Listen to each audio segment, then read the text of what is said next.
Hello guys, welcome to my new blog. তো আজ দুপুর খাওয়া দাওয়া করে বেরিয়ে পড়েছিলাম একটু শপিং করার জন্য। আর শপিংটা করার উদ্দেশ্য আমার কয়েকদিন পরেই আমি একটা জায়গায় ঘুরতে যাব। আমি একা নয়, আমার ফ্যামিলির সাথেই যাব। আর আজ ওয়েদারটা দেখো, পুরো মেঘ হয়ে আছে, কিন্তু বেরোনোর আগে আমি যাব একবার দাদার কাছে। এই কদিন যা গরম পড়েছে, একটু বৃষ্টি না হলে একদমই মানায় না। আর আমার দাদা যেহেতু কলেজ মোড়ের এই নিউ তারামা অটোমোবাইলসে থাকে, সেই জন্য তার সাথে আগে দেখা করে তারপর আমি যাব শপিং মলে। আর এই বাইকের শোরুমটা নিয়ে আমি একটা ভিডিও বানিয়েছি, যে দেখোনি অবশ্যই আমার পেজে গিয়ে দেখে নিতে পারো। তারপর দাদার সাথে দেখা করে দাদারই বাইক নিয়ে বেরিয়ে পড়লাম আমি আমাদেরই বাড়ির সামনে আমতা সিটি মলে।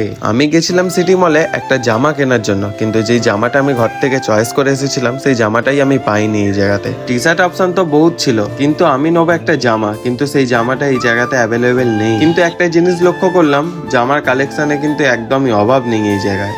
এত জামার স্টক থাকা সত্ত্বেও আমার একটাও জামা পছন্দ হয় না, সেই জন্য আমি সোজা চলে এলাম বাইরে। এবার দেখা যাক আমাদের আমতারি কোনো একটা দোকান থেকে যদি পেয়ে যাই তো ভালো, না হলে আর জামাই নেবো না। তো চলো আজকের ভিডিওটা এইটুকুই, আবারও দেখা হচ্ছে পরের কোনো ভিডিও। ততক্ষণে রাধে রাধে সবাইকে।